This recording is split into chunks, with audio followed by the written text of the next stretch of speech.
ED దగ్గర CBI దగ్గర ఎన్ని ఛార్జ్ షీట్లు ఉన్నాయి? 38 కేసులు ఉన్నాయి. సిగ్గు లేకుండా ఇందాక ఆడొచ్చి అంటాడు భారీ విషయంలో ఇలా ఉండేవాడు సొసైటీ విషయంలో ఇంకెంత క్రైమ్ చేస్తాడు అంటాడు. ఒరే సొసైటీ విషయంలో ఆల్రెడీ క్రైమ్ చేసిన ఉండే కదా తీసుకొచ్చి బాగా నెత్తిని సీఎం చేశారండి. ఆడి మీద లేని కేసు లేదు. చివరాఖరికి జనగణమన పాఠం రాదని కూడా కేసు ఉంది ఆడి మీద.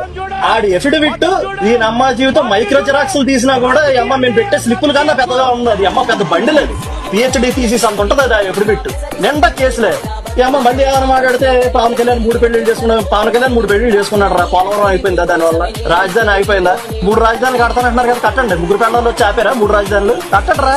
లా క్యాపిటల్ ఒకటి, ఎగ్జిక్యూటివ్ క్యాపిటల్ ఒకటి, అదేంటది దిక్కుమాలి క్యాపిటల్, లెజిస్లేచర్ క్యాపిటల్ ఒకటి, 3 కడతానన్నారు కదా, కట్టండి. ఎవడాపాడు మిమ్మల్ని? పవన్ కళ్యాణ్ పెళ్లిళ్ళు ఆపాయా? దేని వల్ల ఆగింది? ఇప్పుడు ఇదే జగన్మోహన్ రెడ్డి వచ్చి కేంద్రం మెడలు ఉంచుతాం, కేంద్ర ప్రభుత్వానికి సంబంధించిన మెడలు వంచేందుకు మీ అందరికీ స్పెషల్ ప్రత్యేక హోదా తీసుకొస్తాం. ప్రత్యేక హోదా ఎలా రాకుండా పోతుందో కూడా గట్టిగా చూస్తామని చెప్పి కూడా చెప్పండి. ఏమైంది ప్రత్యేక హోదా? 2 ఎంపీలు ఉండేవారు టీఆర్ఎస్ కి, కేసీఆర్, విజయశాంతి. ఒక్కరోజు పార్లమెంట్ జరిగిన పాపాను పోవడం లేదు. వాళ్ళు ఇద్దరు రోజు వెళ్లలోనే ఉండేవాళ్ళు. 21 మంది ఎంపీలు ఉన్నారు. మీకు ఏం పీకడానికి ఉన్నారు మీ ఎంపీలు? ఒక్క రోజన్నా వెళ్లలో ఉన్నారా? సరే ఈ పోనీ 4.5 ఏళ్ళు అయింది. 4.5 ఏళ్లలో కేంద్రానికి వ్యతిరేకంగా ఒక్క ఓటేసారా మీరు? ఒక్క బిల్లు చూపించండి మీరు ఓటేసింది. 25 ఎంపీ స్థానాలు మనమే తెచ్చుకున్న తర్వాత కేంద్రంలో ఎవరు ప్రధానమంత్రి